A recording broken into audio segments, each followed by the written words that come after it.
అందమైన చర్మ సౌందర్యం మీ సొంతం. Second aqua radiance deep cleansing gel. పడుతూనే ఉంటారు, మళ్ళీ లేస్తున్నారు కదా. ఈ లేచే టైం అంత ఈజీ కాదు. ప్రతిసారి మోటివేట్ చేసి ఏం కాదు నాన్న మేము ఉన్నాం అని మిమ్మల్ని మోటివేట్ చేసేది ఎవరు? Most of the times my brother. Okay. So in between కూడా చాలా మంది ఉంటారు కదా, like partner or father, mother, sister, అందరు ఇంపాక్ట్ ఉంది లైఫ్ లో, ఫ్రెండ్స్. ఓకే. ఏంటి ఇప్పుడు మీకు పార్ట్నర్ ఉన్నారా? ఉన్నప్పుడు చేసింటారు కదా, ఓకే. పడి లేచినప్పుడు అప్పుడు కూడా స్ట్రగుల్స్ చూస్తాం కదా. సో ఆ మూమెంట్ లో కూడా వాళ్ళు నీకేం కాదులే, మంచి టాలెంటెడ్ పర్సన్ వే నువ్వు అని చెప్తుంటారు. మీరు మిస్ అవుతున్నారా ఏమైనా? నాకు అలా కనిపిస్తుంది. అంటే రెగ్యులర్ గా మీరు ఇందాక ఇంటర్వ్యూ నుంచి పాజిటివ్ గా మాట్లాడుతున్నారు. అంటే ది అదర్ పర్సన్ గురించి. ఇప్పుడు నేను పేర్లు ఎత్తి ఎందుకులే అని అందరికి తెలిసిన విషయం అయినప్పటికీ మిస్ అవుతున్నట్టుగా అనిపిస్తుంది. ఎందుకు నాకు మిస్ అవుతున్నట్టు ఏం కాదు, బట్ మంచిగా ఉన్న టైమ్స్ లో అయితే ఖచ్చితంగా మంచి మాటలు చెప్పే ఉంటారు కదా. కలిసి ఉన్నాము అంటే గుడ్ మూమెంట్స్ కూడా ఉండింటాయి కదా. డే 1 నుంచి కొట్లాడుకోవడం ఇంకోటో ఉంటాయి కదా. ఆ మూమెంట్స్ గురించే చెప్తున్నా. లైక్ ఈవెన్ బ్రదర్ తో కూడా ఎప్పుడో అప్పుడు ఫైట్స్ అయ్యింటాయి కదా. మేమేమి పైనుంచి ఊడిపడలే కదా. లైక్ నేను మా అన్న కొట్లాడుకున్న రోజులు ఉన్నాయి, మా అమ్మ నాన్న భయపడ్డ రోజులు ఉన్నాయి. నెక్స్ట్ డేకి మళ్ళీ మామూలుగా మాట్లాడుకుంటూ ఉంటాం కాబట్టి నడుస్తుంది జీవితం. సో నేను ఏమంటున్నా అంటే, అట్లా మనతో ఉన్న వాళ్ళు మనకు చాలా సార్లు మారల్ సపోర్ట్ ఇచ్చింటారు అండ్ వాళ్ళు దాంట్లో నుంచి బయటికి తీసుకొచ్చింటారు. మా అన్ననే చేసిండు ఇది ఎన్నో సార్లు. అంటే కాదు వంశీ గారు, ఇంత చెప్తున్నారు, ఇంత ఆల్మోస్ట్ ఇంటర్వ్యూలో 10 నిమిషాలైనా మాట్లాడుంటారు మీరు. ఎందుకు ఊడిపోయారు అసలు? మెయిన్ రీజన్ ఏమై ఉండదు? చెప్పినా కూడా నాకు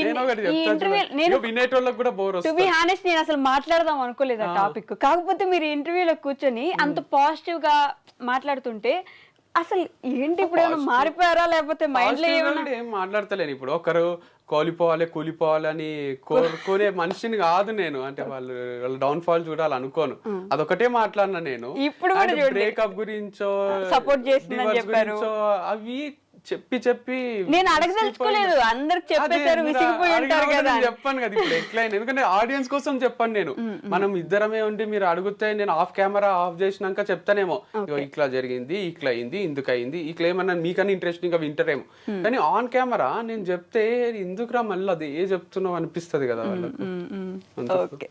సో సపోర్ట్ చేసిన వాళ్ళు ఉన్నారు, పడినప్పుడల్లా లేదు. మిస్ కావడం కూడా మీరు అన్నట్టు మిస్ కాను అని ఎందుకు అనుకుంటున్నారు అంటే, పిచ్చా నాకేమన్నా లవ్ చేసి పెళ్లి చేసుకున్నా నేను మిస్ అయితా అండ్ తర్వాత ఇక మిస్ అవుతూనే ఉండిపోతే నడవదు కదా జీవితం. అరే ఆ మూమెంట్స్ అవన్నీ అయిపోయినాయి కదా అని కొత్త లైఫ్ స్టార్ట్ చేసుకుంటాం, అంతేగాని అన్నీ ఉంటాయి.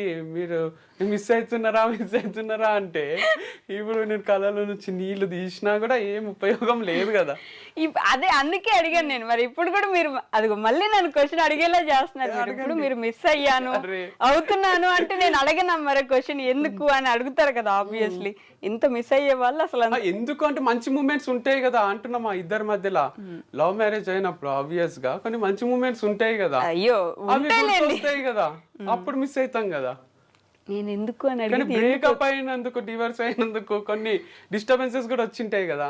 అవి గుర్తొచ్చినాక ఓవర్కమ్ చేస్తాము. అరే మంచిది, అవి గుర్తొచ్చి ఓవర్కమ్ చేస్తున్నారా? అంతేనా? అనుకోకుంటే నడవదు కదండి జీవితం.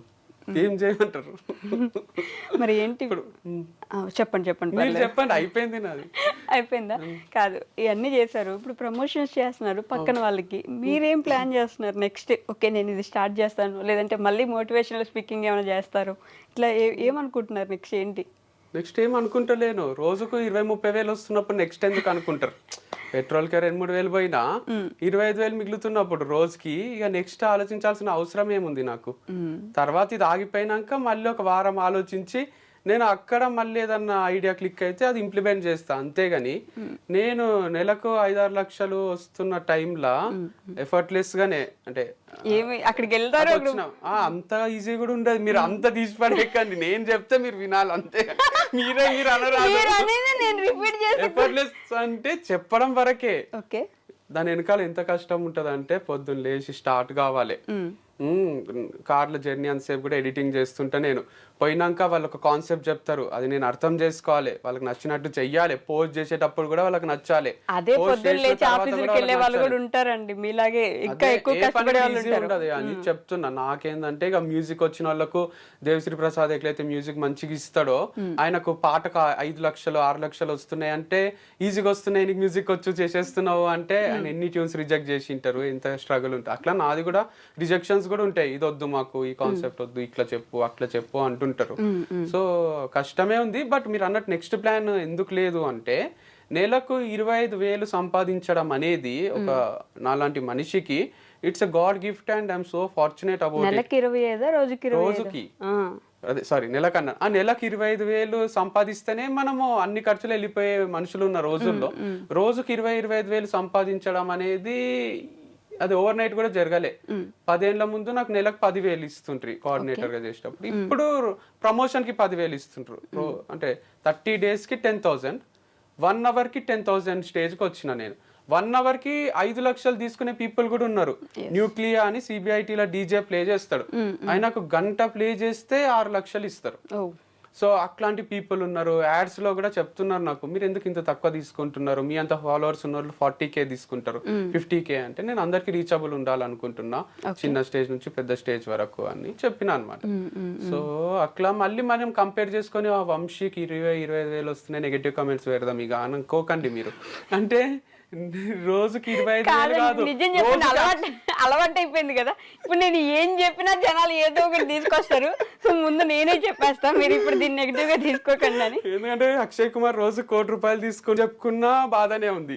నాకేం వస్తలేదు, నాకు డిప్రెషన్ వస్తుంది అంటే అట్లా పెడతారు, నువ్వు ఎందుకు భయ అంత లోలు ఉంటావు అని అంటారు. సో ఏం చేసినా కొంచెం టఫే ఉంది లైఫ్ అయితే. ఏం చేసినా ఏదో ఒకటి అనేస్తున్నారు పాపం జనం కదా. పాజిటివిటీ ఇప్పుడేమన్నా కొంచెం చూస్తున్నారు జనాల నుంచి, పర్లేదు భయ్యా కొంచెం మూవ్ అవ్వు. ఒక్క నెగిటివ్ కామెంట్ లేదు చూడండి, ఎప్పుడైనా వస్తే రిలీట్ చేస్తున్నా 1-2 అని. అప్పుడైతే వెతికి ఒక నైట్ పండుకుంటే పొద్దున్న లేసరికి ఒక 200 నెగిటివ్ కామెంట్స్ ఉంటుండే, అవి డిలీట్ చేయడానికనే హాఫ్ డే పోతుండే. సో ఇప్పుడైతే ఎవరు పెడతలేరు, అందరూ పట్టించుకుంటలేరా మరి, లేదా పాజిటివ్ ఇంప్రెషన్ ఉందో గానీ మూవ్ ఆన్ అయిపోయినారు. కానీ ఫాలోవర్స్ కూడా ఏం తగ్గరు నాకు, అదొకటి హైలైట్ ఉంది నా విషయంలో. పెరుగుతలేరు తగ్గుతలేరు. కొనుక్కున్నారేమో 10 ఏళ్ళ స్ట్రగుల్ ఈ మాత్రం ఉండరా. సో యాక్చువల్గా నాకు 1 million 2 million ఉండాలి, ఇంకా తక్కువ ఉంది నంబరు. ఎందుకంటే 8కి పోయినా గుర్తుపడతారు నన్ను, ప్రతి ఫ్యామిలీలో ఒకరికైతే తెలుసు నేను. సో అంతున్నప్పుడు నంబర్ యాక్చువల్ హై ఉండాలి, కానీ ఇక ఇవన్నీ క్లోజ్ చేయడము, ఇదంతా నెగిటివ్ ఇంప్రెషన్ ఏదైతుందో దానివల్ల కొంచెం తక్కువ ఉన్నట్టున్నారు. ఓకే, అన్నయ్య ఏం చేస్తున్నారు ఇప్పుడు? అన్నయ్య సబ్జెక్ట్ రిలేటెడే చేస్తాడు. ఓకే, యాప్టిట్యూడ్ ఇంగ్లీష్ అని 2 కోర్సెస్ ఉంటాయి యాప్ లో, క్రియేటివ్ యాప్ లో.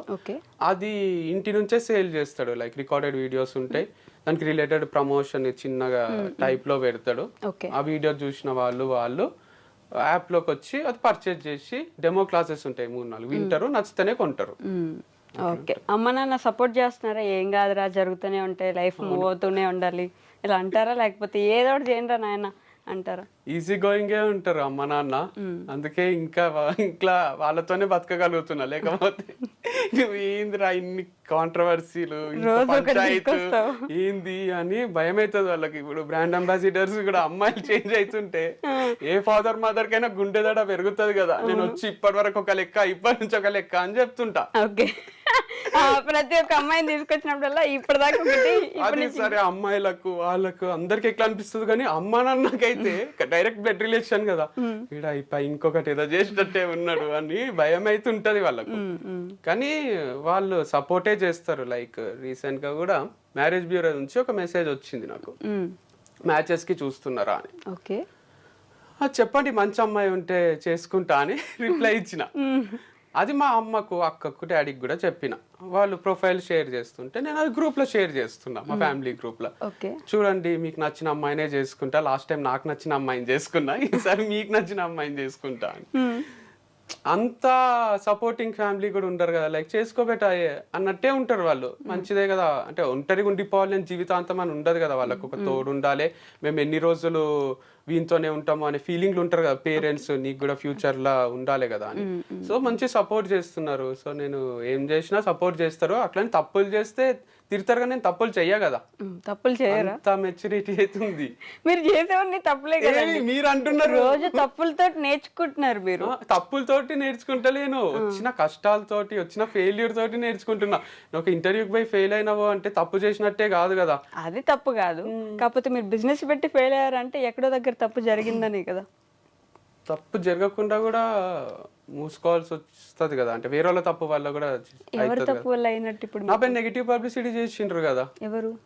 మా దగ్గర పనిచేసిన ఎంప్లాయీస్ వాళ్ళు వచ్చి ఇక్కడ ఆర్గానిక్ అమ్ముతలేడు అని డౌట్ క్రియేట్ చేస్తే మన దగ్గరే ఉన్న వాళ్ళు మనకి వెన్నుపోటు పొడుస్తున్నారంటే ఏం జరగకుండానే పొడుస్తారా అనే డౌట్లు కూడా అంటే ఉండొచ్చు. అందరికి అందరిపైన కోపం ఉంటది కానీ ఎవరు చెప్పారు కదా అట్లా. ఇప్పుడు కట్టప్ప బాహుబలిని చంపిండు కానీ ప్రతి సినిమాలో అట్లా కట్టప్పలు ఉండరు, హీరోలని వెనక నుంచి పొడిచి చంపేయరు కదా.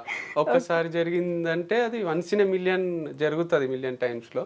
అట్లా నా లైఫ్ లో జరిగింది. 1 in a million me life లో జరిగింది కాబట్టి అలా జరుగుతుంది. ఎందుకంటే నేను పని చేసుకుంటా, మంచినే ఉండే పర్సన్ ని నేను, పని అంటే పిచ్చి, అట్లాంటిది నాకు ఫార్మ్స్ లేకుండా చేసిండ్రు. అయ్యో మీరు అన్ని ఇది పాత మెమరీస్ గుర్తు చేసి బాధ పెడుతున్నారు. నేను బాధ పెట్టలేదండి, మీరు అడిగే క్వశ్చన్స్ అట్లా ఉన్నట్టున్నాయి. ఎందుకంటే ఫస్ట్ మ్యారేజ్ గురించి నేను అడగలేదు అసలు, మీరే చెప్పారు. నేను అసలు మీ మ్యారేజ్ గురించి కానీ ఇంకెవరి గురించి కానీ నేను అడగలేదు. మీరు అన్ని క్లోజ్ అయిన వాటి గురించి అడుగుతున్నారు. మీరు ఇప్పుడు జరిగే ప్రమోషన్స్ గురించి, అరే మీ లైఫ్ బాగుంది కదండి, మీరు మంచిగా బయటకు వచ్చిండ్రు, ఇట్లా అంటలేదు. నేను ఆ ఫస్ట్ పాయింట్ నేను అది చెప్పా. మీరు ఇప్పుడు మళ్ళీ ఇట్లా పడిపోయి కూడా మళ్ళీ లేస్తున్నారండి. మీరు దాంట్లో బయటకు వచ్చి ఇప్పుడు మీరు అట్లా ఎందుకు అయింది, ఇట్లా ఎందుకు అయింది, ఇది ఎందుకు అయింది అంటున్నారు. ఇప్పుడు ఇక్కడ నుంచి ఇక్కడ దాకా వెళ్ళినప్పుడు చచ్చిన పాముని ఇంకా చంపుతున్నారండి మీరు. చెప్పండి. ఇక్కడ నుంచి ఇక్కడ దాకా వెళ్ళినప్పుడు ఈ మధ్యలో ఏం జరిగింది అనేది కూడా జనానికి ఒక ఇంట్రెస్ట్ ఉంటది కదా. ఏం జరిగితే మళ్ళీ ఇక్కడ నుంచి ఇక్కడికి వెళ్ళగలిగారు, ఇక్కడ నుంచి ఇక్కడ దాకా వచ్చారు, ఆ ఇంట్రెస్ట్ ఎలా జరిగింది అనేది మాత్రం నేను తెలుసుకోవాలి. నేను చెప్తా. యాక్చువల్గా డిప్రెషన్ అనేది అందరికీ వస్తది. మనం ఏం చేస్తామంటే అది మనల్ని కంట్రోల్లోకి తీసుకునే దగ్గరికి తీసుకొస్తాం. దాన్ని మన కంట్రోల్లోకి తెచ్చుకోవాలి కానీ దాని కంట్రోల్లోకి మనం పోరాదు. అది వచ్చి తలపైన తాండవం చేస్తుంది, ఆడుకుంటది మనతోని. అస్సలు ఇంట్లో నుంచి బయటికి కదలనియది, ఎవరితో మాట్లాడనియది, ఏడుపు వస్తుంది. దీపికా పడుకోనికి అయింది అట్లా, లవ్ ఫెయిల్ అయ్యా మరి ఎందుకో తెలియదు కానీ ఆమె ఇంట్లోనే ఉంటూ డిప్రెషన్ లోకి పోతూ అందరికీ చెప్పింది ఇది నార్మలే, సైక్రియాటిస్ట్లని సైకాలజిస్ట్లని కలవండి, ఇట్స్ ఓకే అని. సో నాకు కూడా అంత డిప్రెషన్ లో వచ్చిన రోజులు ఉన్నాయి. నేను దాన్ని కంట్రోల్లోకి తీసుకొనియను. అంటే అది వచ్చి నాకు తెలుసు అది డాన్స్ చేస్తుంది అని, మనతోనే ఉంటది దయ్యం లాగా. ఒక ఫోటోను ఒక మూవీ ఉంది, దాంట్లో భుజం పైన దయ్యం కూర్చుంటది, వానికి హెవీగా ఉంటది. మనకు కూడా అట్లా వచ్చి డిప్రెషన్ కూర్చోనికే ట్రై చేస్తుంటది కానీ దయ్యం లాగా. మనం దానికి ఆ ఛాన్స్ ఇయ్యరాదు. మంచిగా ఫ్రెండ్స్ తో తిరగడము, ఫ్యామిలీతో టైం స్పెండ్ చేయడము, మ్యూజిక్ వినడము, బుక్స్ చదవడము, క్రికెట్ ఆడడము, చూడడము, ఇట్లాంటి వాటికి మనం అడిక్ట్ అయినాం అనుకోండి, గుడ్ హ్యాబిట్స్ ఉంటాయి, అప్పుడు దాంట్లో నుంచి బయటికి రావచ్చు. నిన్న వచ్చింది లో ఫీలింగ్ నాకు. మీ ఇంటర్వ్యూ ఈ రోజు కదా, నిన్న ఈవినింగ్ వచ్చింది. నేనేం చేసిన, మ్యాడ్ స్క్వేర్ చూడలే, థియేటర్ లో పెట్టుకొని కూర్చున్నా. ఇంత హైలైట్ కూడా తీస్తారా ఆ మూవీ అనిపించింది. మ్యాడ్ నచ్చింది నాకు, మ్యాడ్ స్క్వేర్ నచ్చింది. అంటే ఆ హ్యూమర్, ఆ లైట్ నోట్ లో తీస్తున్నారు చూడండి మూవీస్. ఇట్స్ గ్రేట్ టాలెంట్ అనిపిస్తుంది. ఆస్కార్ ఇవ్వచ్చు వాళ్ళకు. మనం ఎట్లాంటి వాటికి ఇస్తామంటే యానిమేటెడ్ మూవీస్ కో ఇంకోటో అట్లా ఆలోచిస్తాం కానీ ఇది కూడా చాలా కష్టం ఇట్లా తీయడం. హ్యూమర్ ఎలా మెయింటైన్ చేయడం కూడా అంత పాజిటివ్ అడిక్షన్స్ ఉన్నప్పుడు మూవీస్ అని, క్రికెట్ అని ఎందుకు బాధపడాలి మనం. ఓకే, మొత్తానికి వంశీ గారు మళ్ళీ పెళ్లి చేసుకుంటున్నా అని చెప్పారు ఇప్పుడు ఇంటర్వ్యూలో. చెప్పారు కదా, చేసుకుంటున్నా అని కాదు, చేసుకోవడంలో తప్పేముంది అని. తప్పులేదు, ఫస్ట్ టైం తప్పులేదు, మీరు చేసుకుంటున్నారని చెప్పారని అడుగుతున్నాను నేను. అంతే, చేసుకోకపోతే అయితే అవుతుంది సో చేసుకుంటారు. మంచి అమ్మాయి ఉంటే చేసుకుంటా. వాళ్ళే మెసేజ్ చేస్తున్నారు మరి ఇంట్రెస్టెడా అని. నేనేం చెప్పాలి? ఇంటికి లక్ష్మీదేవి వస్తున్నప్పుడు నువ్వు చెప్పలేం కదా ఇక. అంతే. మరి మీ అన్నయ్య పరిస్థితి ఏంటి? మా అన్నకి ఇంకా టైం పడుతుంది. లైక్ ఈస్ థింకింగ్, ఇంకా thinking, take time, he has his own ideology. మీ ఇద్దరికి సెపరేట్ ఐడియాలజీ ఉంటది కదా, సేమ్ అసలు ఉండదు అనిపిస్తుంది. కొన్ని సేమ్ ఉంటాయి, కొన్ని సెపరేట్ ఉంటాయి. లైక్ బ్లడ్ రిలేషన్ కాబట్టి కొన్ని సేమ్ ఉంటాయి, అండ్ వేరే వేరే పరిస్థితుల్లో పెరిగినాం కాబట్టి కొన్ని డిఫరెంట్ కూడా ఉంటాయి.